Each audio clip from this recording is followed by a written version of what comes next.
Iya, waalaikumsalam. Permisi, Pak. Ya, silakan masuk. Ya, terima kasih, Pak. Ya.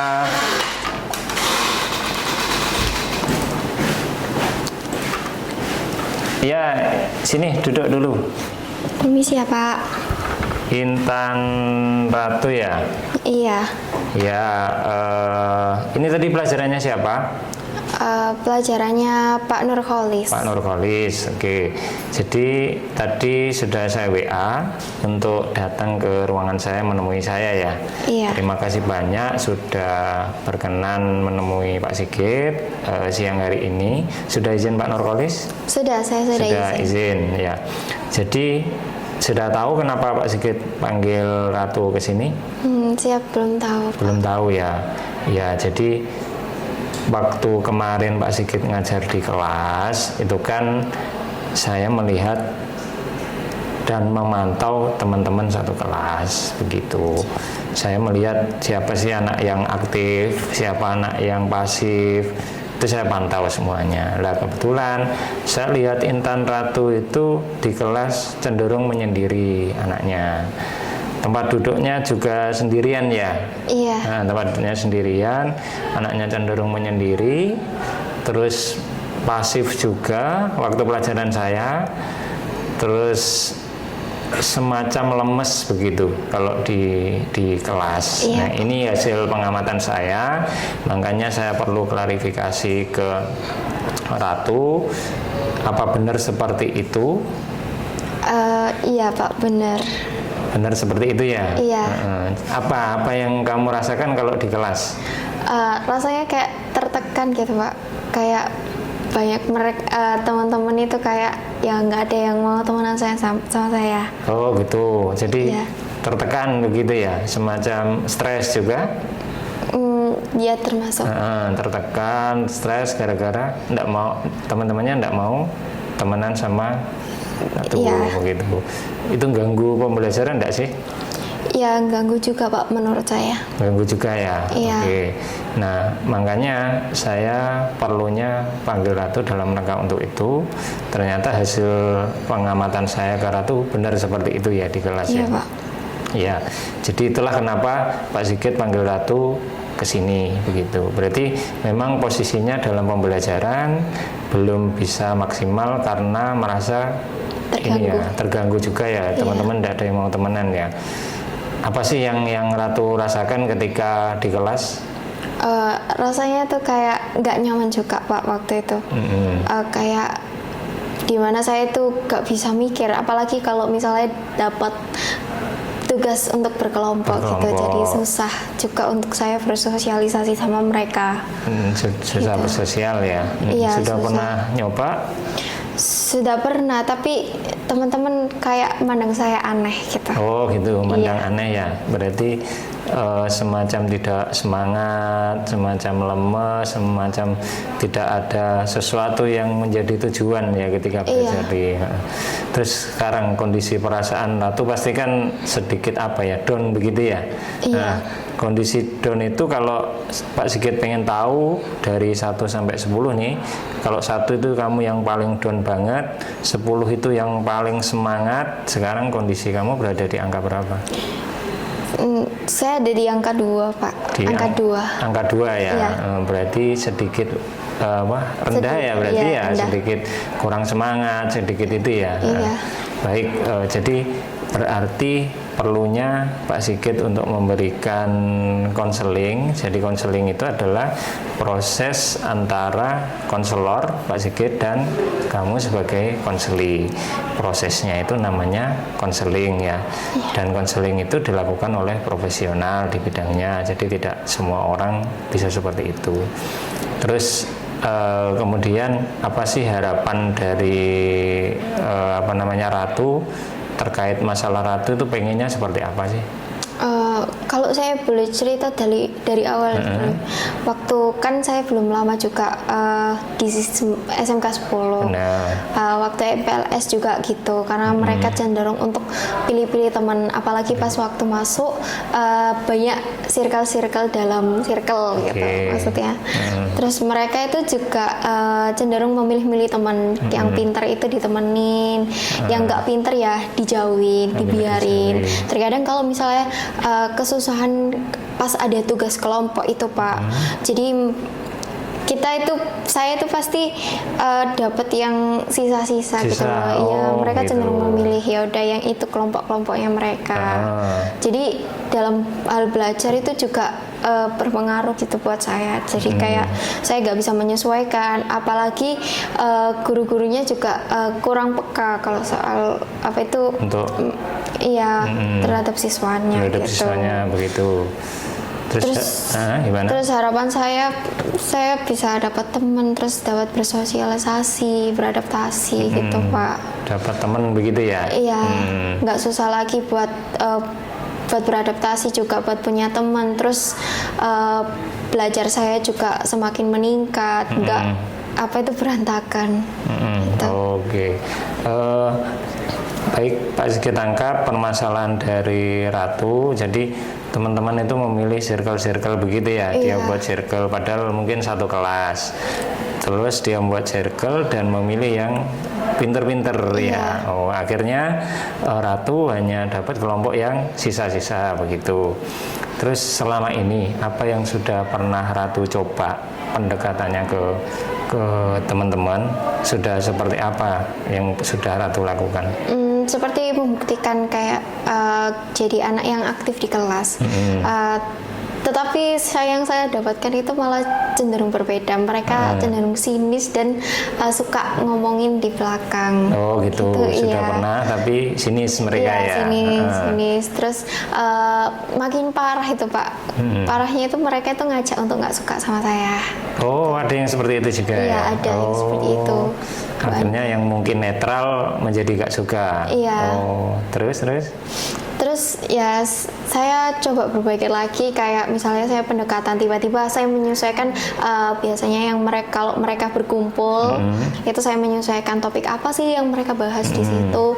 Terus saya coba nimbrung, saya coba boleh nimbrung nggak? Biasanya itu mereka langsung lihat-lihatan semua kayak kode-kodean. Ngapain sih anak ini gitu ya? Kayak gitu. Iya. Jadi kayak gitu ya berarti ya. Terus berarti kamu pernah enggak berpikir tentang teman-temanmu ini, dalam pikiranmu teman-temanmu ini seperti apa sih, circle-nya seperti apa ya sih yang kamu pikirkan tentang teman-temanmu? Kalau dalam satu kelas itu gak cuma satu kan Pak circle-nya, kayak forum dalam forum. Jadi ada yang circle-nya itu cenderung negatifnya itu kayak mereka itu suka hal-hal yang jalan-jalanan gitu loh Pak, kayak anak-anak yang gitulah ya. Terus ada yang circle-nya itu memotivasi, kayak mereka itu semuanya pinter, giat belajar, jadi mereka itu saling memotivasi untuk terus belajar, terus ngerjain tugas. Terus ada juga yang netral, kayak netral itu mereka bisa bergaul ke sana, bisa bergaul ke sini. Terus kalau circle-nya laki-laki itu juga netral, tapi mereka cenderung untuk menjadi seorang provokator. Itu yang bikin parah, karena kan di kelas itu yang aktif kan laki-lakinya Pak. Jadi mereka tuh ya sama aja kayak yang lainnya. Apalagi perempuan itu parah kan Pak kalau misalnya gunjing orang. Gitu ya. Iya. Itu jadi kamu kan tadi menilai teman-temanmu kayak mereka sinis, terus mereka memilih kelompok-kelompok paling pintar sendiri. Kok saya dicuekin, kok saya tidak diambil kelompok dan sebagainya. Itu kan penilaian kamu terhadap teman-temanmu yang mungkin konotasinya masih negatif begitu ya, masih negatif. Kamu pernah coba klarifikasi enggak? Bener nggak sih pikiran negatif saya itu yang saya alami itu sesuai dengan kondisinya anak-anak? Saya sempat ke salah satu teman saya yang netral juga. Saya tanya, kenapa sih kok aku nggak pernah kamu temenin gitu. Terus Ya seperti orang-orang yang kayak telepati gitu loh, Pak. Mereka cuma tatapan gitu. aja, tapi mereka semua udah ngerti. Terus mereka juga jawab, sebenarnya nggak ada alasan buat nggak temenin saya, tapi emang katanya saya aja yang kurang untuk menempatkan diri gitu. Oh gitu. Tapi sepertinya mereka juga bohong karena buat omongan gitu loh, Pak. Oh gitu. Iya, karena sudah dari tatapannya sudah terlihat, terus gestur tubuhnya juga kayak nggak menerima. Nggak menerima. Katanya siapa yang kamu kurang apa tadi? Kurang menempatkan diri. Kurang menempatkan diri. Ya itu ada yang bilang. Ada yang bilang ya, ada yang bilang. Coba sekarang Ratu coba nilai kira-kira benar tidak sih bahwa Ratu itu kurang bisa menempatkan diri. Kan tadi ada circle ya, ada yang suka ini, ada yang suka ini. Benar tidak sih kita Ratu itu kurang menempatkan diri di situ? Ya, menurut saya sih ada benarnya, Pak. Siap. Tapi gimana ya, saya sudah coba dengan cara yang sudah saya sebutkan tadi, tapi ya emang orang-orangnya itu susah gitu, Pak. Takut diri susah. Saya itu kebawa yang ke hal-hal yang nggak saya mau gitu. Orangnya susah, sinis juga ya. Tapi pernah nggak Ratu menyampaikan ke ke temennya, Rek, kalian kenapa sih sinis sama saya, atau kenapa sih aku coba masuk ke circle kalian, kenapa ada penolakan dan sebagainya? Sudah pernah menanyakan itu? Atau hanya Ratu menyimpulkan sendiri? Ada yang saya simpulkan sendiri, ada juga yang sudah saya tanyakan tadi ke teman saya yang netral tadi. Tetapi untuk yang saya sebutkan tadi ada circle yang agak negatif kiranya. Benar. Tetapi mereka itu kadang itu malah baik ke saya. Kayak ya terkadang saya ditemenin, terkadang enggak juga. Kadang temenin, kadang enggak. Dan saya nyimpulin juga kalau mereka itu kadang memanfaatkan gitu. Oh gitu. Iya. Itu kesimpulan dari Ratu, kadang memanfaatkan. Memanfaatkan seperti apa? Kayak seperti tugas, dimintain tugas, kayak minta contekan gitu. Iya. Apa yang Ratu lakukan ketika mereka seperti itu? Ya, saya seneng karena ada yang ngajak ngomong kan, Pak. Oh gitu, iya. Seneng. Walaupun pemikiran Ratu penilaiannya negatif, wah dimanfaatkan. Iya. Terus circle-nya ini mungkin menurut Ratu kontennya negatif semuanya, takutnya nanti Ratu terbawa gitu ya. Ternyata di balik itu masih bisa Ratu masih bisa menyimpulkan bahwa sebenarnya itu pengajaran juga untuk Ratu bisa masuk ke circle mereka ya. Nah, berarti bisa Pak Sigit simpulkan bahwa dalam kasusnya Ratu ini, Ratu itu punya sekian banyak pemikiran negatif. Apa Pak Sigit negatifnya? Satu, ketika Ratu coba mendekati ke teman-teman circle tadi, Ratu menilai mereka sinis tanpa Ratu cross check mereka beneran sinis enggak sih, atau jangan-jangan itu hanya kesimpulan saya pribadi, atau jangan-jangan itu hanya pikiran negatif saya. Nah gitu. Terus yang kedua, menilai bahwa circle ini itu negatif. Circle ini itu dalam arti rusak, nanti membawa saya ke sesuatu yang buruk umpama. Terus yang ketiga adalah circle ini memanfaatkan saya untuk apa tadi? Tugas ya? Iya, tugas. Circle ini memanfaatkan saya. Nah, ini semua itu bisa dikatakan pemikiran negatif. Ya, pemikiran negatif itu yang akan mempengaruhi perilaku.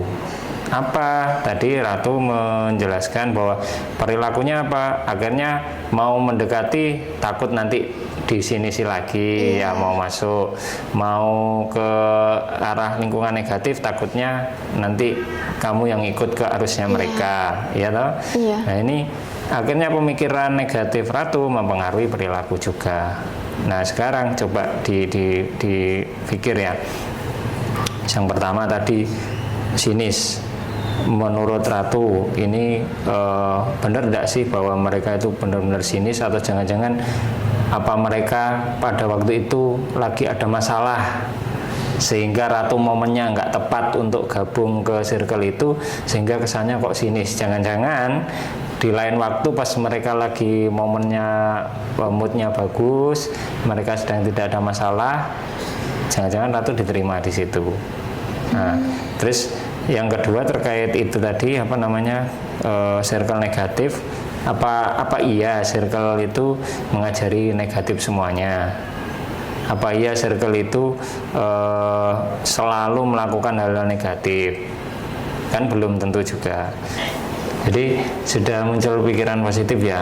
Iya. Nah, kira-kira nih misalkan sekarang kita latihan, ini kamu berada pada kondisi teman-temanmu sedang ngobrol berkelompok, iya. ada satu circle. Kamu mau gabung nih. Kira-kira coba kamu gambarkan pikiran negatifmu apa dulu, terus kamu rubah menjadi pikiran positif, begitu. Ayo coba digambarkan. Kamu mau masuk, pikiran negatifnya gimana, terus kamu harusnya merubah seperti apa? Pikiran negatifnya pasti mereka nggak nerima saya. Benar, kayak nerima. Kalau saya ngomong pasti dipotong-potong, terus kayak kayak secara empati, telepati mereka biasanya pakai tatapan mata itu aja kadang bisa ngerti gitu. Teman-teman yang lainnya, terus kayak pasti disindir-sindirin, terus ya pokoknya nggak diterima gitu. Diterima, itu sudah negatifnya. Sehingga kalau sudah pikiran negatif gitu, kamu jadi mendekati itu enggak teman-teman? Enggak jadi ya. Akhirnya perilakunya yang muncul nggak jadi. Iya, nggak jadi. Sekarang tadi sudah muncul pikiran positif ya. Coba sekarang dituangkan pikiran positifnya seperti apa, terus perilaku yang muncul seperti apa? Kalau saya beranggapan bahwa saya bisa, mungkin bisa seperti kayak jangan dengerin dulu, jangan berpikiran negatif dulu, taruh kayak sikap bodoh amat dulu. Benar. Bodoh amat, terus mulai tindakan apa yang harus saya lakukan untuk menyesuaikan kondisi mereka dengan saya. Tetapi jangan terbawa ke sesuatu hal yang nggak saya mau atau berbeda dari prinsip saya gitu. Iya. Itu pemikiran positifnya ya, sudah bisa dirubah berarti ya. Terus perilakunya seperti apa? Perilaku untuk saya mendekat kita mungkin saya mulai tanya-tanya dulu, terus mungkin ya saya coba berkomunikasi sama mereka, boleh nggak ya gabung. Siap. Terus ya yang penting itu adalah pikiran, Pak. Soalnya susah kalau saya berpikiran gini, nanti gimana ya, nanti gimana, nanti gini. Itu cenderung ke sesuatu hal yang nggak semestinya akan terjadi ke depannya gitu loh. Sekali. Jadi mungkin saya mengurangin itu, terus mulai sedikit menyesuaikan pembicaraan mereka, apa sih yang mereka bicarain setiap harinya, kayak misalnya tugas, misalnya mulai dari kelompok-kelompokan gitu deh, Pak. Dari kelompok-kelompokan. Iya, kayak misalnya itu kan kelompok yang sisa-sisa, mungkin saya bergaul dari situ dulu, terus secara besar. Gitu. Berarti berani untuk nyoba ya? Iya. Berani untuk nyoba. Padahal tadi kalau kamu berpikiran negatif, nggak jadi deh kayaknya ya, nggak jadi masuk, takut ini dan sebagainya ya. Memang apakah Ratu memang terbiasa kadang kalau di kelas terbiasa muncul overthinking, terbiasa muncul pemikiran-pemikiran yang negatif? Apakah pemikiran seperti itu sering muncul di diri Ratu? Sering, Mbak, sampai terkadang itu saya untuk menenangkan diri itu hanya tidur aja. Sehingga kan itu kan membuat kayak belajar saya juga jelek, terus ada guru kan juga jelek dipandangnya juga. Itu juga berpengaruh. Terus kebanyakan overthinking ini sampai bikin saya sering sakit juga. Ya, gitu, Pak. Overthinking seperti apa yang biasanya muncul? Biasanya itu kayak gimana ya kalau coba cara-cara gitu loh, Pak. Cara-cara kayak misalnya apa aku harus jadi pinter dulu biar mereka temenin, apa aku harus jadi kayak gini dulu biar mereka temenin. Terus nanti kalau mereka nolak aku gimana? Terus gitu. Terus tapi kan gini juga nggak ada salahnya nyoba. Tapi terus ada hal lagi yang membuat saya tuh berpikiran negatif. Terus saya mikirannya tuh sampai saya sakit gitu, Pak. Kan terlalu kebanyakan mikir. Sampai segitunya ya. Iya. Terus dan selama ini belum pernah nyoba untuk merubah pikiran negatif ke positif? Seperti yang udah saya bilang tadi kan sudah ada yang gimana kalau dicoba dulu, tetapi balik lagi pasti saya gitu mikirnya ya. negatif lagi. Negatifnya lebih Iya. kuat berarti ya. Iya. Oh begitu. Yang kemudian mempengaruhi perilaku dari Ratu yang nggak jadi masuk di circle-nya. Iya. Terus tadi sempat mikir temennya manfaatin dan sebagainya. Nah, terus apa sih yang sekarang kan sudah muncul pemikiran-pemikiran positif ya. Iya. Terus kira-kira nih apa sih yang akan kamu lakukan ini setelah ini kembali ke kelas pelajarannya Pak Nurkolis kan? Iya. Terus setelah itu kan pasti jam istirahat bergaul nih sama circle-circle. Iya. Apa sih yang mau coba Ratu lakukan hari ini? Kayaknya saya mulai dari diri saya dulu, kayak mulai berpikiran positif. Dimulai dari teman-teman yang nggak terlalu pinter juga nggak apa-apa. Mereka kan masih banyak yang mau temenan sama saya pastinya di salah itu. Mungkin saya berawal dari kayak mau jadi temenan sama siapa aja, gak gabung sama circle siapa aja, dan tetap jadi diri saya. Mungkin mendekatkan diri ke kelompok-kelompok tadi. Oh itu. Ya, terus habis itu mendekatkan diri ke guru-guru, mulai memperbaiki diri, terus menghilangkan pikiran-pikiran negatif. Ya, saya kira mungkin itu bisa jadi solusi buat saya. Kayak misalnya saya harus jadi pribadi yang nggak terlalu mikirin omongan orang lain. Kayak kadang itu mereka tuh suka mengeluarkan omongan-omongan yang suka membuat mental saya down. Iya. Tetapi itu sebenarnya itu kayak mungkin itu evaluasi buat saya, bisa memperbaiki. Mungkin nanti saya bisa memperbaiki diri dari perkataan itu, nggak perlu diambil negatif, tapi diri saya juga harus memilah. Oh, ada baiknya juga dia ngomong gini. Berarti ada yang kurang dari diri saya, berarti itu harus diperbaiki gitu. Oke, berarti sebelumnya memang kan belum sudah pernah mencoba untuk berpikiran lebih positif, tapi kan overthinkingnya lebih tinggi, dan sekarang berarti yang menjadi PR-nya Ratu tadi sudah muncul pemikiran positif, dan Ratu juga sudah tahu apa yang mau dilakukan segera setelah pelajaran Pak Nurkolis dan istirahat. Tadi sudah disampaikan apa sih yang mau dilakukan, dan ini Ratu kan masih kelas 10. Iya. Coba sekarang Pak Sigit pengen tahu kira-kira dengan hari ini Ratu menjadi orang yang baru, orang yang berbeda dari ketika pertama kali masuk. Kira-kira bayangan Ratu lingkungan kelas itu seperti apa nanti di kelas 11, di kelas 12 seperti apa? Mungkin dimulai dari diri saya, mungkin saya bisa berkembang lebih baik lagi. Kayak saya harus fokus untuk nanti mempersiapkan diri di dunia kerja. Terus kan di dunia kerja kan pasti kita harus bisa bersosialisasi ya Pak. Mungkin saya mulai dari teman-teman kelas dulu, bagaimana cara saya buat menyesuaikan kondisi mereka, dengan nggak terbawa juga, menyesuaikan tapi nggak terbawa. Begitu. Terus habis itu mulai dari kelas ke guru-guru, ke teman-teman kelas yang lain, dan forum yang lebih lebar lagi. Mungkin saya mau coba kayak event-event di luar gitu Pak, buat melatih diri saya gitu. Kalau bayangan saya untuk kelas 11-12 mungkin saya bisa saya cuman berharap semoga saya bisa menyelesaikan tugas-tugas saya dengan baik, dan terus menambah soft skill dalam diri saya buat terus berkembang jadi orang yang lebih baik lagi. Gitu. Karena kan nanti kelas 10, ini kelas 10, kelas 11 dan 12 kan dengan circle yang sama nih ya, jadi tidak ada rollingan. Otomatis teman kamu yang sekarang adalah akan menjadi teman kamu selama 3 tahun ke depan.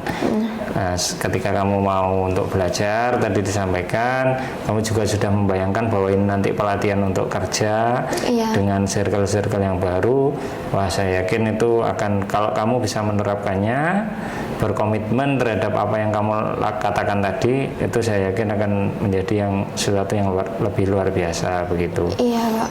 Jadi saya tangkap bahwa kamu sekarang sudah bisakah merubah pemikiran negatif ke positif? Iya, mungkin selanjutnya kalau misalnya saya nggak ditemenin, nggak apa-apa nggak ditemenin, tapi saya harus bisa jadi diri saya dan unggul di tempat itu. Pasti kalau kita mengunggulkan diri itu pasti banyak yang berbondong-bondong untuk mendekat dan pasti mereka juga akan minta bantuan kita. Nah, jadi itu ya, poin bagus itu. Iya, memperbaiki diri itu yang paling utama mungkin sih Pak. Ya. Mulai dari diri berarti ya. Iya, mulai dari diri sendiri. Sama tadi kamu menyebutkan bahwa kadang mereka milih circle yang pintar-pintar gitu ya. Iya. Nah, terus tadi Ratu menyampaikan gimana kalau seandainya Ratu ini paling pintar di kelas? Iya. Apa yang terjadi dengan lingkungan kira-kira? Mungkin mereka bakal lebih banyak mendekat dan lebih banyak berkomunikasi sama saya. Terus pasti kalau kita pintar itu pasti ada aja yang manfaatin kan. Mungkin yang memanfaatkan itu tadi kita jadikan sisi positifnya itu mereka mau belajar bareng dan kita berbagi ilmu juga gitu mungkin. Oke. Itu ya berarti sisi positifnya. Oke, luar biasa Ratu. Berarti hari ini dengan konseling dan Pak Sigit sudah belajar dari merubah pikiran negatif ke positif. Ratu juga sudah tahu apa yang langsung akan Ratu praktekkan keluar dari ruangan Pak Sigit. Langsung apa yang mau dipraktekkan tadi sudah disampaikan. Nah, kira-kira pembelajaran apa sih yang bisa kamu dapatkan saat proses konseling dengan Pak Sigit tadi? Pentingnya untuk terbuka dengan orang lain mungkin ya Pak. Karena kalau misalnya kita mendem semua dan bikin overthinking itu kita jadi terbawa gitu. Terbawanya itu pasti ada bisikan-bisikan negatif yang akan kita dapat. Mungkin dengan kita terbuka atau berbicara masalah kita dengan orang yang tepat, itu mungkin bisa menyelesaikan dan kita bisa dapat jalan keluarnya, jalan terangnya. Ya. Itu ya. Iya. Oke. Baik, itu kesimpulan dari Ratu. Terus saya lihat pertama tadi awal masuk dengan sekarang agak sudah berbeda ini kondisinya. Gimana perasaannya, gimana, terus pemikirannya gimana? Menurut saya pemikiran saya jadi lebih sehat gitu ya Pak. Kayak overthinking saya sudah mulai nurun. Kayak ternyata selama ini yang saya pikirkan itu nggak akan selamanya terjadi dan nggak akan selamanya itu yang saya pikirkan itu ya itu enggak. Tapi ada sisi lain, ada sisi baiknya. Pasti setiap pikiran negatif yang saya tuang ke pikiran saya itu nggak selamanya bisa terjadi, nggak selamanya 100% terjadi, tetapi memang ada sesuatu yang harus kita pilah baik-baik gitu. Terus ya sudah itu ya.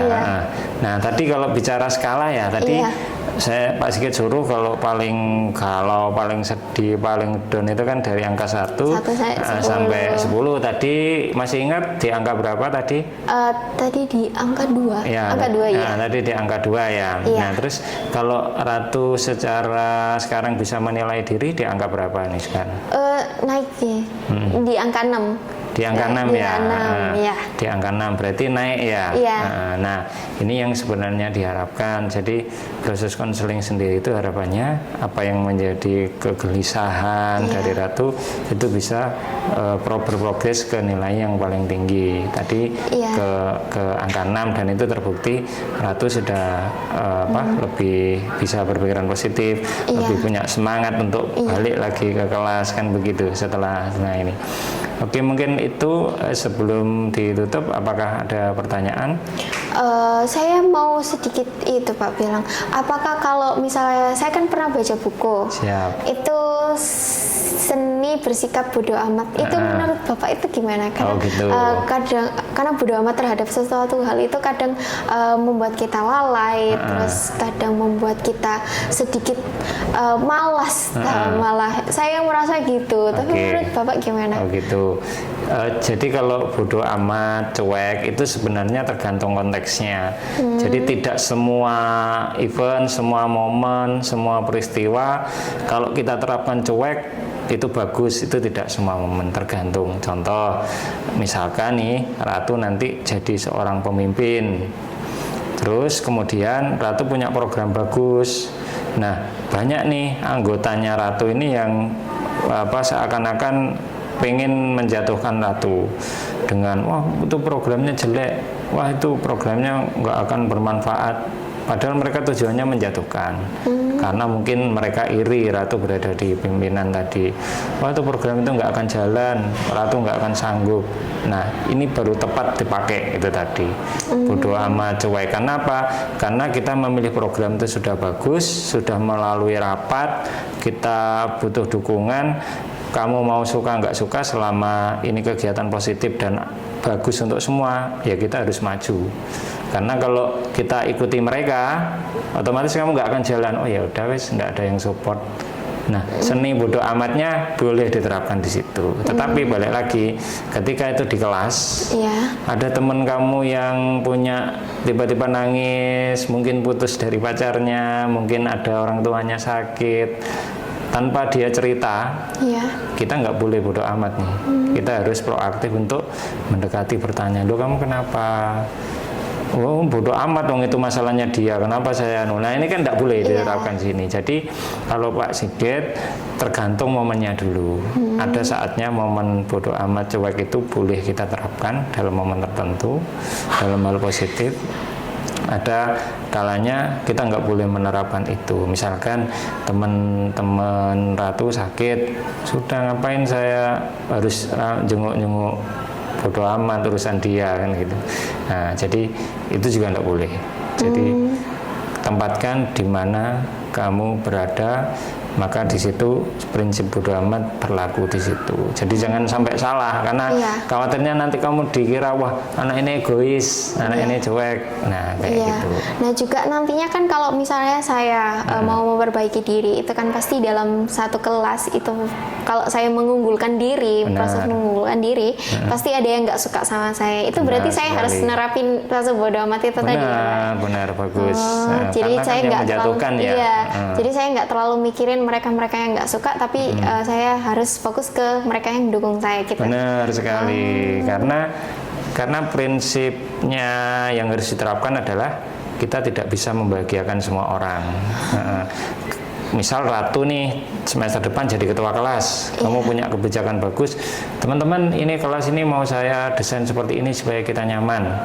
Loh, pasti akan dua kelompok, yang support, yang senang, sama yang tidak. Nah, kalau kita tetap terapkan itu, membuat kelas nyaman, ya yang senang akan mendukung, yang tidak ini pasti akan, wah ngapain dan sebenarnya keluarkan anggaran biaya untuk ini kan gitu ya. Nah, tapi kita nggak bisa membahagiakan orang. Kalau kemudian kita nggak jadi desain kelas itu biar nyaman, yang ini support kita, yang gini malah yang nggak jadi support kita kan gitu. Jadi fokus apa yang bisa kita kontrol apa yang terbaik. Bodoh amatnya terapkan di situ. Karena prinsipnya kita nggak bisa membahagiakan semua orang. Pasti ada satu dua yang nggak suka, yang kenapa sih, ngapain sih anak ini sok caper lah dan sebagainya kayak gitu. Gitu. Udah, terima kasih ya Pak. Iya, ada lagi yang ingin tanyakan? Sudah ya? Sudah. Sekarang berarti sudah lebih baik. Sebelum balik ke kelas, ini Pak Sigit minta tolong nanti kamu tanda tangani ini. Jadi di dalam surat pernyataan persetujuan ini nanti kontennya adalah bahwa apapun yang kita bicarakan nanti semuanya hanya kita berdua yang tahu, tidak ada temenmu yang tahu atau bapak ibu guru yang tahu. Gitu ya. Jadi ini silakan ditulis nama dan sebagainya. Setelah itu nanti tanda tangan di sini ya. Siapa?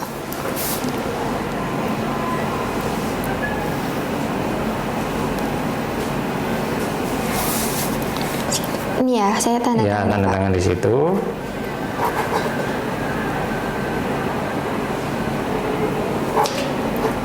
Sudah. Oke, saya cek sudah benar.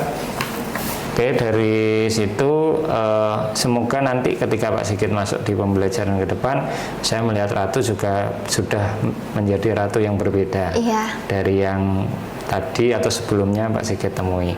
Begitu ya? Iya Pak. Terima kasih sudah menyempatkan waktu. Sekarang boleh kembali ke. Ya, terima kasih juga ya Pak Sigit. Terima kasih. Pak Sigit. Saya kembali dulu ya Pak. Terima kasih. Mari Pak. Ya. Assalamualaikum. Waalaikumsalam warahmatullahi wabarakatuh.